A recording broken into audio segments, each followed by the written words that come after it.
श्रीहरि सती वीरांगना रानीबाई। हिंदू जाति विश्व की आदिकालीन सभ्य जाति है। विश्व को सभ्यता की शिक्षा देने वाला देश हिंदुस्तान है। चीन, सीरिया, अरब, रोम, यूनान की सभ्यता के राजा प्रसाद की नींव इसी गौरवशाली देश ने रखी थी। जब हम जलती चिताओं की लाल लपटों का स्मरण करते हैं, उनमें सर्वस्व सुहा कर देने वाली नारी रत्नों की कहानी पढ़ते हैं तो मस्तक श्रद्धा से झुक जाता है। मातृत्व का सच्चा भाव हृदय में उठता है। जो देश अपनी नारियों की वीर गाथा और आदर्श चरित्र के इतिहास की ओर ध्यान नहीं देता, वह कुछ ही दिनों में पतित हो जाता है। उसकी सभ्यता संस्कृति दिवाला निकल जाता है। ये हमारे परम सौभाग्य की बात है कि हम अपनी नारियों के पवित्र अनुपम चरित्र की पूजा करते हैं। जब तक हिंदू जाति वीर नारियों के सती तत्व का बखान करती रहेगी, उसे दुनिया की बर्बर से बर्बर जाति भी मिटाने का तो साहस नहीं कर सकती। सती रानीबाई के चरित्र पर यदि सावधानी से विचार किया जाए तो पता चलेगा कि वह मध्यकालीन भारत की पहली सती स्त्री थी, जिसमें चिता में जलकर हिंदू रमणियों के सामने आदर्श उपस्थित कर दिया कि देश जाति धर्म रक्षा के लिए फूलों की सेज पर सोने वाली नारी किस तरह अपना सर्वस्व अग्निदेव की पूजा में चढ़ा सकती हैं। रानीबाई महाराज दाहिर की राजधानी थी। कुछ इतिहासकारों का कहना है कि दाहिर की राजपत्नी का नाम लाडली था, लेकिन चाचानामा का लेखक उसे रानीबाई लिखता है और दाहिर की राजमसीही को इतिहास की दृष्टि से रानीबाई कहना अधिक उपयुक्त होगा। हिंदुस्तान यवनों के आक्रमण 8वीं सदी से ही आरंभ हो गए थे।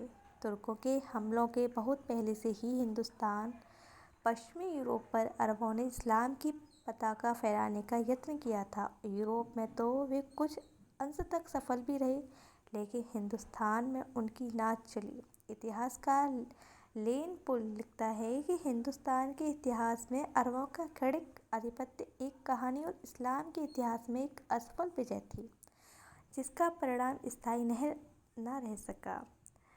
सन 1712 ईस्वी में मोहम्मद बिन कासिम ने बगदाद के खलीफा का आदेश पाकर हिंदुस्तान पर हमला किया। देवल को उजाड़ कर उसने वीरान कर दिया, मंदिर की पवित्रता नष्ट कर दी। इसके बाद नैरन पहुंचा एक बहुत बड़ा बेड़ा तैयार करवाकर उसने सिंधु नदी पर पार करने की योजना बनाई। राजा ताहिर ने उसका सामना करने के लिए सेना तैयार की। उसकी राजधानी अलोर नगर में थी, लेकिन वह रावार के दुर्ग से हमला करना उचित समझा। वह अपने पुत्र जयसिंह और पत्नी रानीबाई को लेकर रावार के किले में चला गया। ताहिर और उसके ठाकुरों ने युद्ध किया। अलविलादारी का कहना है कि इतना बड़ा विकट संग्राम इतिहास में और पहले कभी नहीं सुना गया था। ताहिर हाथी पर से उतरकर युद्ध करने लगा, लेकिन सायंकाल होते होते मारा गया। राजपूत बड़ी वीरता से लड़े। जब रानी को पति की मृत्यु का समाचार मिला तो उसका चेहरा क्रोध से लाल हो गया। उसने यवनों का अंत कर देने के लिए म्यान से तलवार खींच ली। चाचानामा में लिखा है कि 15,000 सैनिकों को लेकर रानी ने यवनों को रौंदना आरंभ किया। भयंकर मार काट होने लगी, लेकिन वह बहुत देर तक अरबों के सामने न ठहर सकी। रानी लड़ते लड़ते और वीर सैनिकों के हृदय में उत्साह बढ़ती जाती। वीर आगे बढ़ते चलो, धर्म देशद्रोहियों को इस पवित्र भारत भूमि से निकाल कर बाहर कर देना प्रत्येक हिंदू का धर्म है। गौ ब्राह्मण आर्य धर्म की रक्षा करने से ही हम सभ्य राष्ट्रों के सामने अपनी उन्नतिशील सभ्यता और गौरवमयी संस्कृति का बखान कर सकेंगे। पहले तो ऐसा लगता था कि राजपूत मैदान मार ले जाएं, लेकिन अंत में किले पर अरबों का आधिपत्य स्थापित हो गया। राजमसीह ने देखा कि किला दुश्मनों के हाथ में पड़ गया है। उसे अंतिम कर्तव्य स्थिर करने में कुछ भी देर न लगी। उसने किले की तमाम नारियों को सामने बुलाकर कहा कि गौ हत्यारों के हाथ में हमारी स्वाधीनता चली गई है। हमें किसी भी हाल में उनकी दास्ता में नहीं रहना। अपना सती तत्व भंग कराकर पराधीन जीवन बिताना हमारे लिए कभी भी शोभन और शोभामान नहीं है।